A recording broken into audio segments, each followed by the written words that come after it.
Il me fait plaisir de partager avec vous, en cette année dédiée à la vie consacrée, un peu sur l'histoire de ma vocation.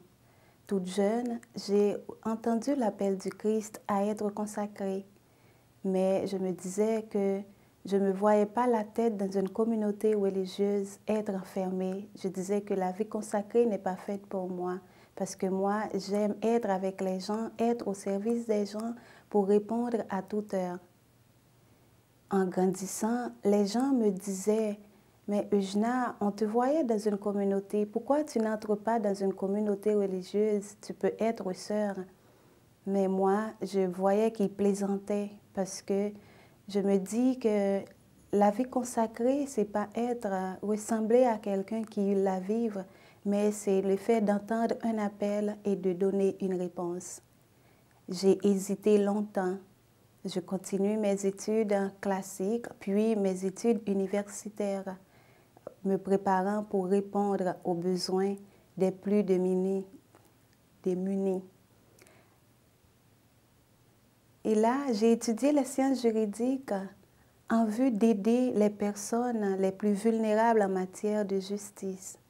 De jour en jour, mon cœur est devenu compatissant pour les plus petits, les personnes dont leurs droits sont bafoués. Alors, j'ai décidé d'entreprendre une démarche. Je suis allée voir un prêtre avec qui j'ai travaillé. Je lui ai parlé de mon projet de vie. De là, il m'a dit « Eugénia, je connais l'histoire d'une personne qui avait nourri les mêmes rêves que toi, qui avait les mêmes désirs et qui avait entendu un appel comme l'appel que tu crois entendre. » Et il m'a donné un livre de Mère Gamelin. C'était une courte biographie d'elle. Et c'est ainsi que je suis rentrée en contact avec les Sœurs de la Providence. J'ai commencé mon cheminement.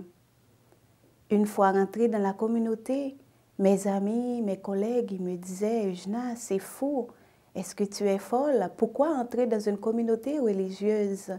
Mais tu disais que tu ne voulais pas être enfermée. Mais qu'est-ce que tu vas faire avec tes talents, tous tes dons que Dieu t'a donnés? » Mais ils ont oublié que ces dons que Dieu m'a donnés, c'est pour être au service des gens.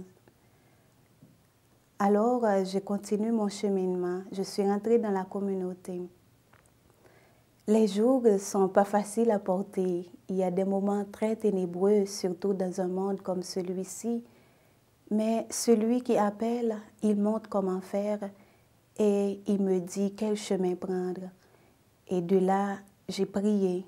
Je lui ai dit, Seigneur, si c'est toi qui m'appelles, donne-moi la grâce de répondre. Et me voici maintenant dans la communauté avec les autres sœurs.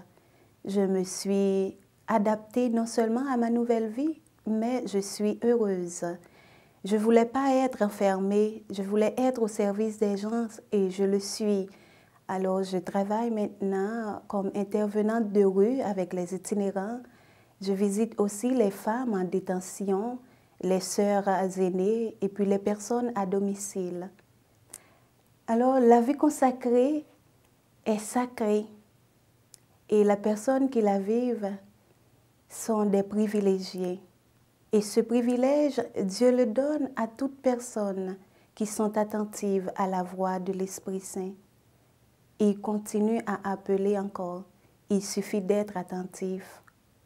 Je suis heureuse, ce qui fait ma joie, c'est de me voir entourée des femmes merveilleuses qui se donnent totalement au service des pauvres, au service des plus petits, dans tous les domaines. Je rends grâce à Dieu pour le don de ma vocation. Je lui rends grâce aussi parce qu'il continue à cheminer avec moi, parce qu'il est présent en moi et cette présence, je la découvre à travers les autres.